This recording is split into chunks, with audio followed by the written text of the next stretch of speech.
ఇవాళ మెడికల్ కాలేజీలు దాని గురించి కూడా మళ్ళీ మీ మీటింగ్ వేస్తున్నారండి. దాని గురించి కూడా మేము మళ్ళీ చేస్తాం తర్వాత. ఇప్పుడు నా ఒపీనియన్ నేను చెప్తాను.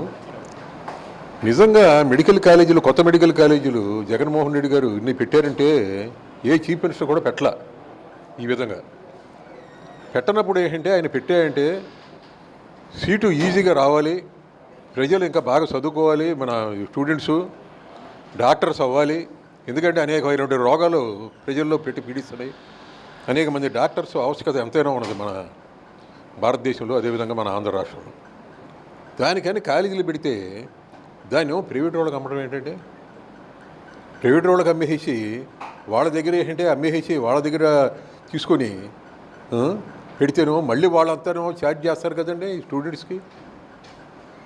ఎక్కడైనా సరే వీళ్ళకి ఏమైనా వస్తుందా? వీళ్ళకి ఏమైనా మామూలు ఆర్డినరీ స్టూడెంట్కి ఏమైనా ఉపయోగపడద్దా? అది అవన్నీ ఉంటేనే ఇప్పుడు ఈ సంవత్సరం చాలా వరకు ఏంటంటే సీట్లు వచ్చినాయి, చాలామంది చేరారు. అది కూడా ఆఖరికి దాన్ని కూడా వద్దని దాన్ని కూడా చేసేయడం జరుగుతుంది. ఈ విధంగానే ఏంటంటే ఇంకా రాబోయే రోజుల్లో ఇక్కడ పెద్ద హాస్పిటల్ కట్టాం నూజివీడులో. దాన్ని జిల్లా హాస్పిటల్ చేయాలని మా కోరిక. ఎందుకంటే ఏలూరు ఏమో పెద్ద హాస్పిటల్ అయిపోయింది, మెడికల్ కాలేజ్ వచ్చిందని ఇక్కడేమో కడతాం జరిగింది. చేసిన తర్వాత ఇక్కడ 22 కోట్లతో పెద్ద హాస్పిటల్ మనం అంతా చేసామండి. మొన్నటి దాకా తాళాలు పెట్టి ఉంచాడండి. తాళాలు పెట్టించాడు. నేను ఇల్లంతా తిరిగి దీన్ని ఎందుకు తాళాలు పెట్టారండి? నేను ఓపెన్ చేశాను దీన్ని, ఎందుకు తాళాలు పెట్టారు మీరు అందరూ అని చెప్పేసి అడిగితే ఇప్పుడేమో సార్ ఏమొద్దు, గొడవ వద్దు అని చెప్పేసి ఈ ఓల్డ్ హాస్పిటల్ మొత్తం దిగొచ్చి దాంట్లో దిగొచ్చారు.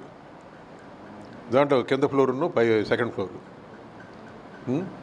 దాంట్లో నాబార్డులో తిరిగి ముఖ్యమంత్రి గారిని అప్పుడు జగన్ గారిని పట్టుకొని అన్నీ చేసి మళ్ళీ 4 కోట్ల రూపాయలు మళ్ళీ ఎక్స్ట్రా తెచ్చా. ఇది కాకుండా నేనే కష్టపడ్డా. జగన్మోహన్ రెడ్డి గారు ఆజ్ఞతోనే అక్కడి నుంచి నాబార్డు నుంచి వచ్చింది. ఎవడు చేశాడు? ఇవన్నీ తీసుకొచ్చి అక్కడ పెడితే ఇప్పుడు ఆ కాంట్రాక్టర్ చేస్తున్నాడు. దానికి కూడా నేనే శంకుస్థాపన చేశాను. అక్కడ రాయి ఉంది. అదే కాంట్రాక్టర్ అప్పుడు చేయలేదు, ఇప్పుడు చేస్తున్నాడు.